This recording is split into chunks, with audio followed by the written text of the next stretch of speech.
1993 წლის გუმისთის ბრძოლიდან 33 წელი გავიდა. 15-16 მარტს გუმისთის ბრძოლაში დაღუპულ გმირთა ხსოვნას პატივი მიაგეს გმირთა მემორიალთან. მემორიალი ყვავილებით შეამკეს აფხაზეთის მეომართა კავშირის წევრებმა, ომის ვეტერანებმა და საზოგადოების წარმომადგენლებმა. 15-16 მარტი საქართველოს უახლესი ისტორიის ერთ-ერთი მნიშვნელოვანი და გმირობით გამორჩეული ფურცელია. სწორედ ამ დღეებში 1993 წელს მდინარე გუმისთის ფრონტის ხაზზე ქართველმა მებრძოლებმა სოხუმისკენ მიმავალი მოწინააღმდეგის მასშტაბური შემოტევა მოიგერიეს და უთანასწორო ბრძოლაში საკუთარი სიცოცხლის ფასად ათასობით მშვიდობიანი მოქალაქე გადაარჩინეს. გუმისთის ბრძოლები დღემდე ქართველი მებრძოლების თავდადებისა და გმირობის სიმბოლოდ რჩება.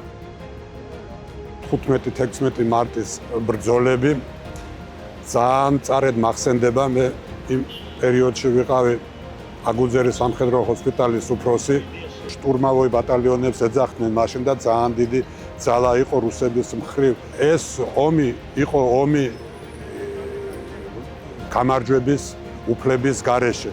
ჩვენი ვალია და ვალდებულება პატივი მივაგოთ ჩვენ გმირებს. 15-16 მარტის გუმისთის ბრძოლა არის სამაგალითო ბრძოლა, სამაგალითო ბრძოლა ქართველთა გმირობის და ვაჟკაცობის და განსაკუთრებით ხაზი უნდა გაუსვათ ჩვენი ვეტერანების, მეომართა კავშირის ყურადღებას, დამოკიდებულებას მუდმივად საზოგადოების მიმართ და აქტიურობას, რომ მახსოვდეს ყოველთვის გმირები და პატივი მივაგოთ მათ თავგანწირვას და სამაგალითო ბრძოლას სამშობლოს ერთიანობისათვის და ჯერა რომ მალე სოხუმში ყველანი ერთად პატივს მივაგებთ ჩვენ გმირებს. 16 მარტს გამთენიისას დაიწყო შემოტევა საღამოსკენ უკვე ლოკალიზებული იყო ის მონაკვეთი, სადაც გარღვევა იყო. 17 მარტს უკვე განთავისუფლებული იყო და აღდგენილი იყო წინახაზი მთლიანად.